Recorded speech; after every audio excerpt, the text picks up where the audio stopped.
In Search of the Miraculous by P.D. Ouspensky. Chapter 10.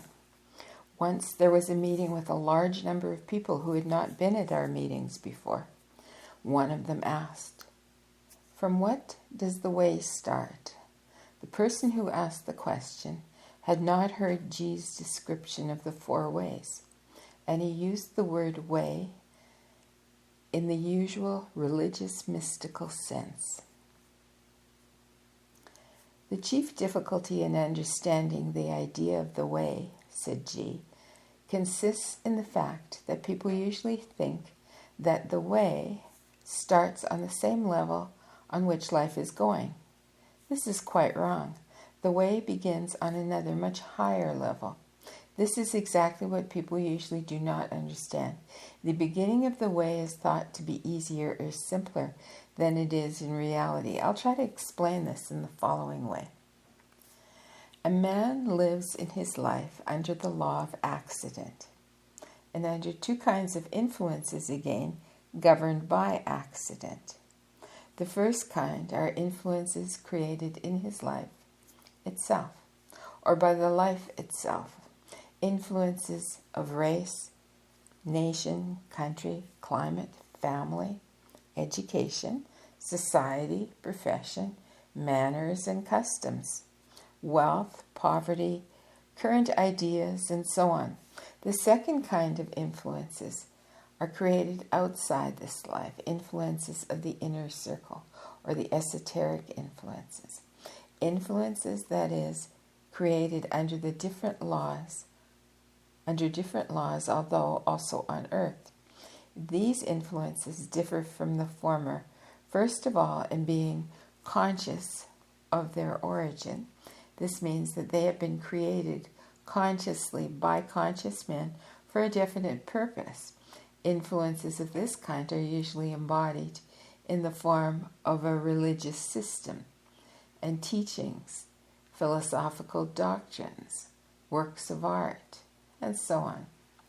They are let out into life for a definite purpose and become mixed with influences of the first kind, but it must be borne in mind that these influences are conscious only in their origin.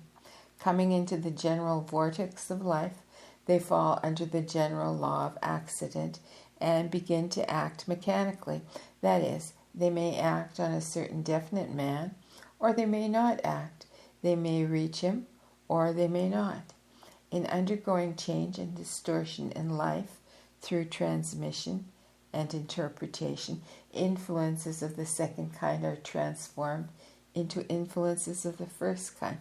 That is, they become, as it were, merged into the influences of the first kind.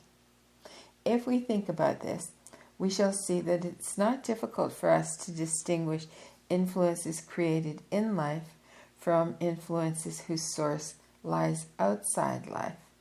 To enumerate them, to make up a catalogue of the one and the other, is impossible. It is necessary to understand, and the whole thing depends upon this understanding. We have spoken about the beginning of the way. The beginning of the way depends precisely upon this understanding, or upon the capacity for discriminating between the 2 kinds of influences. Of course, their distribution is unequal. One man receives more of the influences whose source lies outside life, and another less. A third is almost isolated from them, but this cannot be helped. This is already fate. Speaking in general and taking normal life under normal conditions and a normal man, conditions are more or less the same for everybody. That is, to put it more correctly, difficulties are equal for everybody. The difficulty lies in separating the 2 kinds of influences. If a man receiving them does not separate them, that is, does not see or does not feel their difference, their action upon him is also not separated. That is, they act in the same way, on the same level, and produce the same results. But if a man, in receiving these influences, begins to discriminate between them and put them on one side those influences which are created in life itself, then gradually discrimination becomes easier, and after a certain time, a man can no longer confuse them with the ordinary influences of life.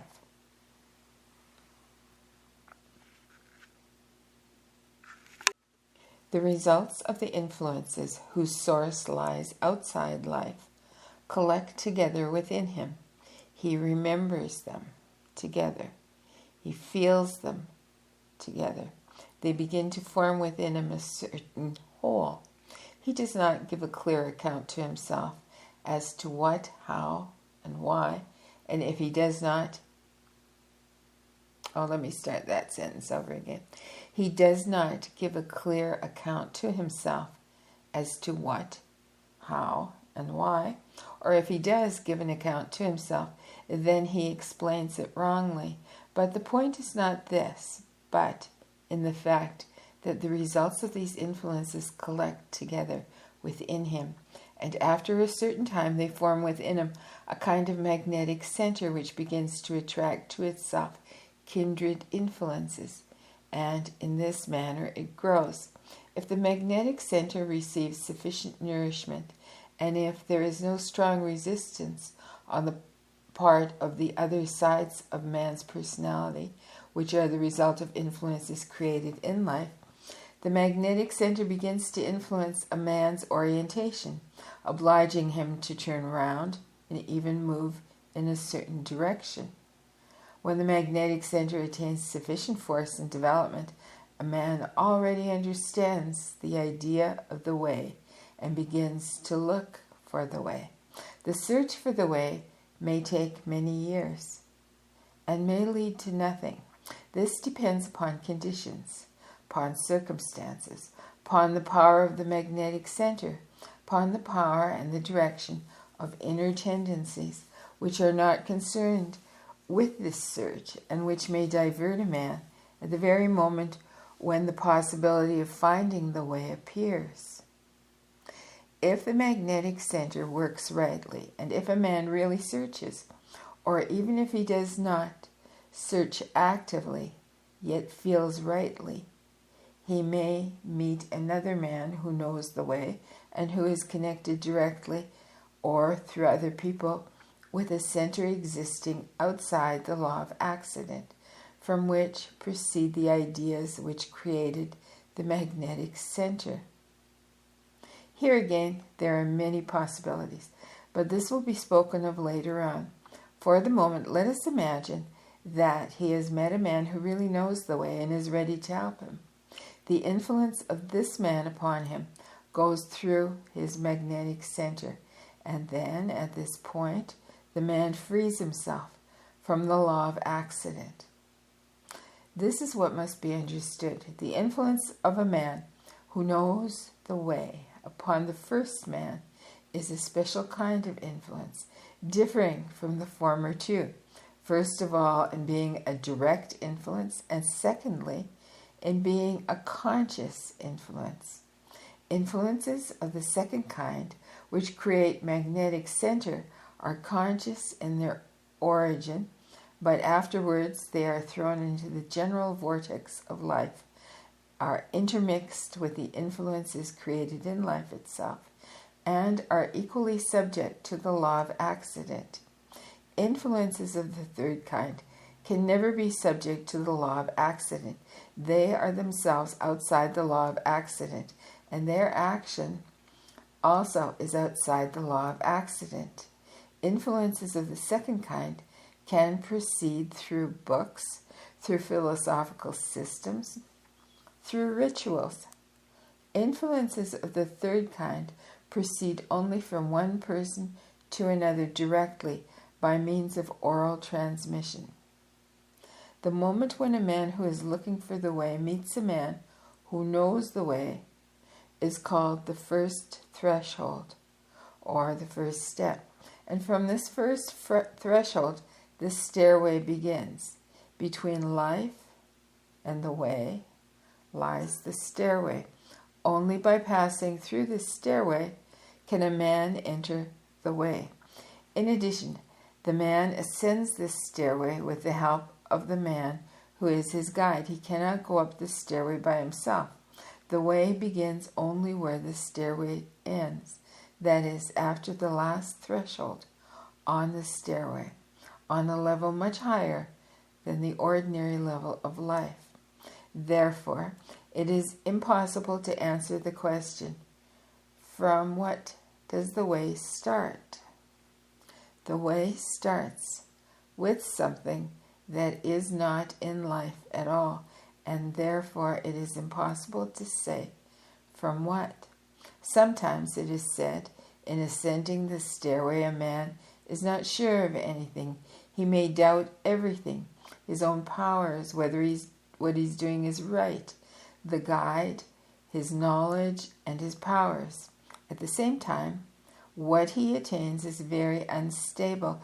Even if he has ascended fairly high on the stairway, he may still fall down at any moment and have to begin again from the beginning. But when he has passed the last threshold and enters the way, all this changes.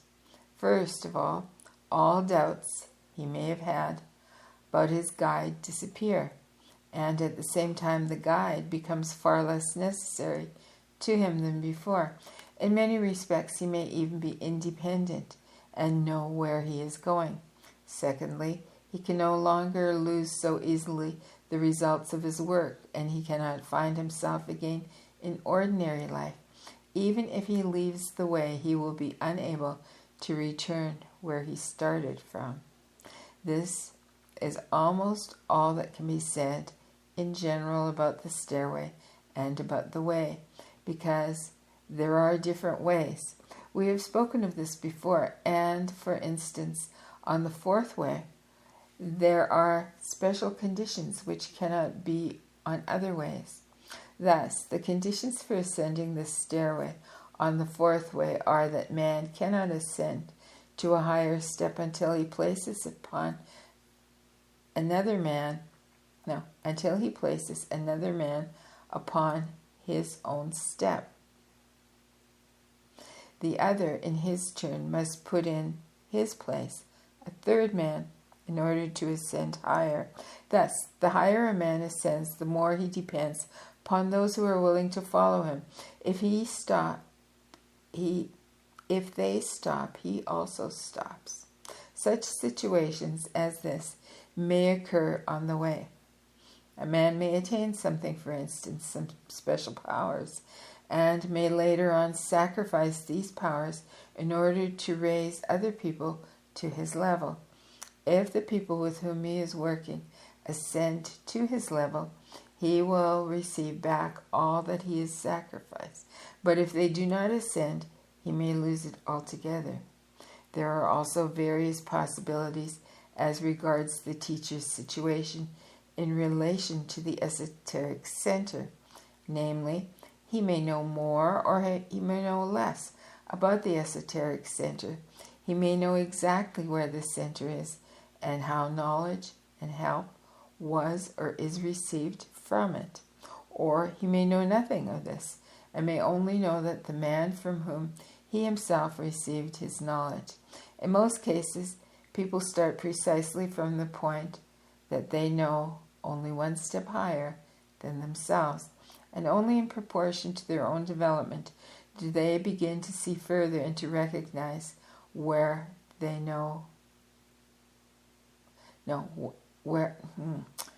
recognize where what they know came from. The result of the work of a man who takes on himself the role of teacher do not depend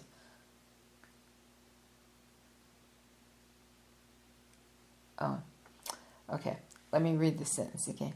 The results of the work of a man who takes on himself the role of teacher do not depend on whether or not he knows exactly the origin of what he teaches, but very much depends on whether or not his ideas come in actual fact from the esoteric center, and whether he himself understands and can distinguish esoteric ideas, that is, the ideas of objective knowledge, from subjective, scientific, and philosophical ideas. So far, I have spoken of the right magnetic center, of the right guide, and of the right way. But a situation is possible in which the magnetic center has been wrongly formed. It may be divided in itself. That is, it may include contradictions. In it, moreover, may enter influences of the first kind, that is, those created in life under the guise of influences of the second kind, or the traces of influences of the second kind, but distorted to such an extent that they have become their own opposite. Such a wrongly formed magnetic center cannot give a right orientation. A man with a wrong magnetic center of this kind may also look for the way, and he may meet another man who will call himself a teacher and will say that he knows the way and that he is connected with a center standing outside the law of accident. But in reality, he may not know the way and may not be connected with such a center. Moreover, here again, there are many possibilities.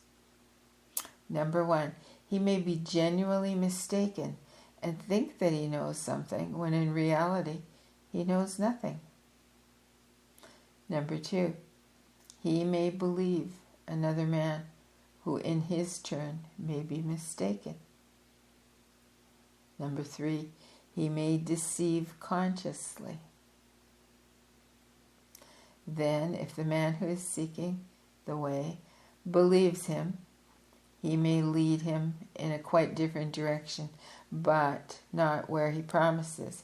He may lead him very far from the right way and bring him to results directly opposite to the results of the right way.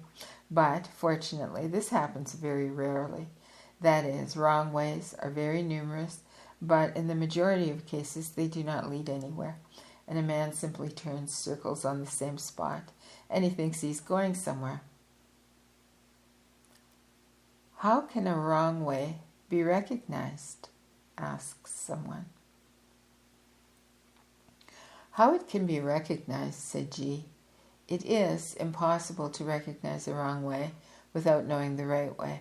This means that it is no use troubling oneself about how to recognize a wrong way. One must think of how to find the right way. This is what we are speaking about all the time. It cannot be said in 2 words, but from what I have said you can draw many useful conclusions. If you remember everything that has been said and everything which will follow from it, for example, you can see that the teacher always corresponds to the level of the pupil. The higher the pupil, the higher can be the teacher. But a pupil of a level which is not particularly high cannot count on a teacher at a very high level. Actually, a pupil can never see the level of the teacher. This is a law. No one can see higher than his own level. But usually, people do not know this. But usually, people not only do not know this, but on the contrary, the lower they are themselves, the higher the teacher they demand. The right understanding of this point is already a very considerable understanding, but it occurs very seldom. Usually, the man himself is not worth a brass farthing, but he must have, as a teacher, no other than Jesus Christ. To less, he will not agree, and it never enters his head that even if he were to meet such a teacher as Jesus Christ, taking him as he is described in the Gospels, he would never be able to follow him, because it would be necessary to be on the level of an apostle in order to be a pupil of Jesus Christ. Here is a definite law. The higher the teacher, the more difficult for the pupil. And if the difference in the levels of the teacher and the pupil go on beyond a certain limit, then the difficulties in the path of the pupil become insuperable. It is exactly in connection with this law that there occurs one of the fundamental rules of the fourth way. On the fourth way, on the fourth way, there is not one teacher. Whoever is the elder is the teacher. And as the teacher is indispensable to the pupil, so also is the pupil indispensable to the teacher. The pupil cannot go on without the teacher, and the teacher cannot go on without the pupil or pupils. And this is not a general consideration, but an indispensable and quite correct rule on which is based the law of man's ascending. As has been said before, no one can ascend to a higher step until he places another man in his own place. What a man has received, he must immediately give back. Only then can he receive more. Otherwise, from him will be taken even what he has already been given.